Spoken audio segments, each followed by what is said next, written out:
Mutaqaddimin, ulama mutaakhirin, serta ulama-ulama yang muktabar yang masih Allah berikan kesehatan dan umur panjang di dunia ini.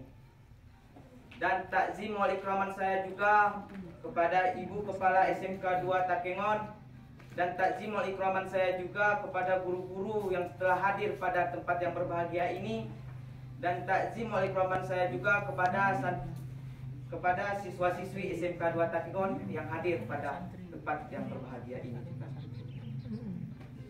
Tidak usah saya memperpanjangkan mukadimah, langsung saja saya memasuki, yaitu mengenai bulan Ramadan yang terjadi pada peristiwa Rasulullah SAW.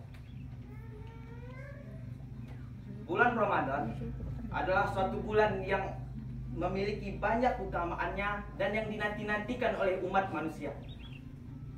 Karena di dalam bulan Ramadan ini memiliki banyak keutamaan dan kelebihannya yang sangat istimewa bagi kita. Saat memasuki bulan Ramadan, umat muslim wajib menjalankan ibadah puasa, yang sebagaimana sudah tertera di dalam surah Al-Baqarah ayat 183 yang berbunyi, A'udzu billahi minasyaitonir rajim. Bismillahirrahmanirrahim. Ya ayyuhalladzina amanu kutiba alaikumus syiyam kama kutiba alal ladzina amanu min qablikum la'allakum tattaqun. Shadaqallahul azim. Hai orang-orang yang beriman, diwajibkan atas kamu berpuasa sebagaimana diwajibkan atas orang-orang sebelum kamu agar kamu bertakwa. Dalam arti tersebut sudah dijelaskan bagi kita bahwa menjalankan ibadah puasa itu wajib hukumnya bagi kaum muslimin dan kaum muslimat. Akan tetapi memiliki syarat untuk melaksanakan puasa tersebut.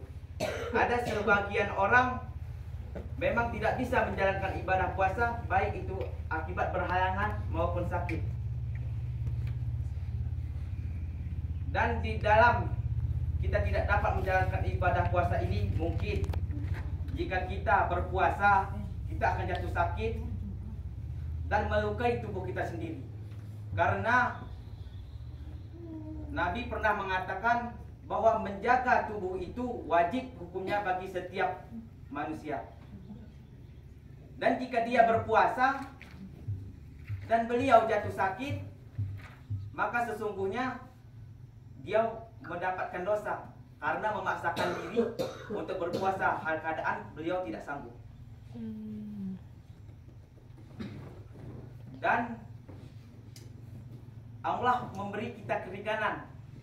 Jika kita tidak berpuasa, kita masih bisa membayar fidyah. Akan tetapi membayar fidyah ini juga memiliki syarat. Kita di dalam setahun itu menjalankan ibadah puasa Ramadan itu selama 1 bulan, selama setahun. Berarti jika kita tidak dapat berpuasa di dalam sebulan itu, di dalam waktu yang setahun itu kita dapat membayar fidyahnya. Akan tetapi wajib kita disertai oleh qada. Karena umpama dari fidyah itu begini, kita meninggalkan puasa, dan setelah kita tinggalkan puasa itu, besok kita meninggal. Setelah meninggal otomatis puasa tersebut tidak dapat kita qada kembali. Itulah gunanya membayar fidyah. Akan tetapi wajib kita mengqadai serta bayar fidyah kembali. Dalam setahun itu setidak bisanya kita berpuasa dalam setahun, mampulah kita qada puasa yang sebulan itu, baik dalam sebulan itu 5 hari maupun seminggu. Dan jika puasa tersebut tahun ini bertemu dengan tahun yang puasa yang kedepannya, maka puasa tersebut akan dilipat gandakan.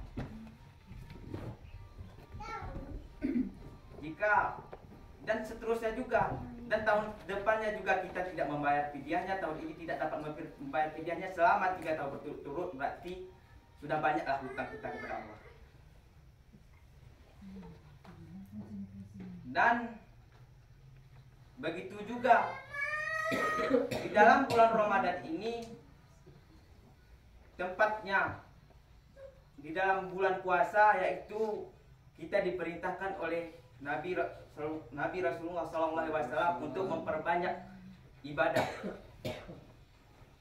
Mengapa memperbanyak ibadah? Karena di dalam bulan Ramadan ini hal yang kita lakukan, yang kebaikan yang kita lakukan, ibadah yang kita lakukan akan dilipat gandakan pahalanya.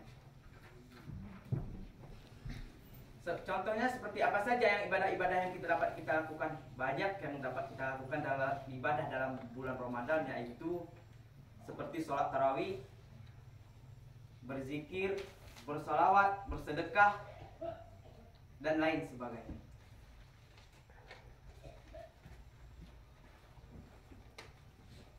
Dan pada zaman Rasulullah SAW terdapat 3 peristiwa besar yang terjadi pada bulan Ramadan. Yang pertama yaitu diturunkannya kitab suci Al-Quran. Saat diturunkannya kitab suci Al-Quran, sejak itu Nabi berusia 40 tahun, Allah mengutusnya untuk umat ini, yaitu sebagai penjadi pengeluaran atau mengeluarkan kita dari sesatnya kebodohan menuju terangnya ilmu pengetahuan.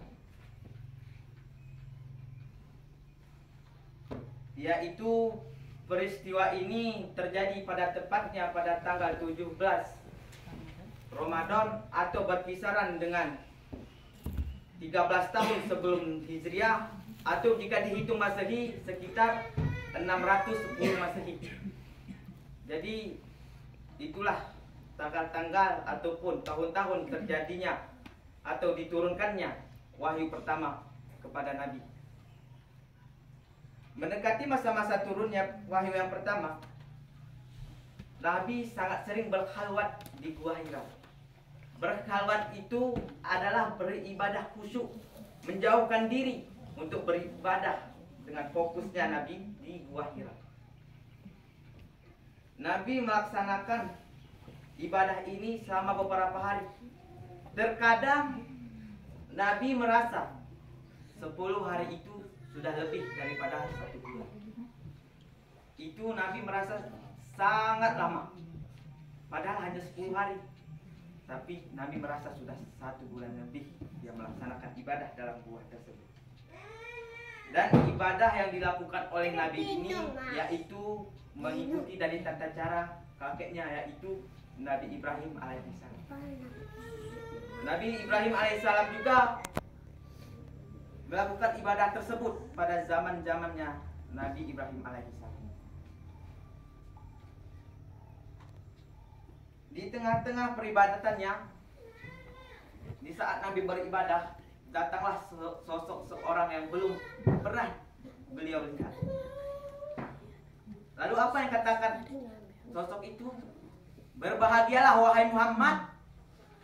Seketika Nabi pun terdiam. Terdiam Nabi. Lalu terdengarlah dari ucapan pria itu, "Aku Jibril wahai Muhammad. Aku mengutusmu untuk umat ini."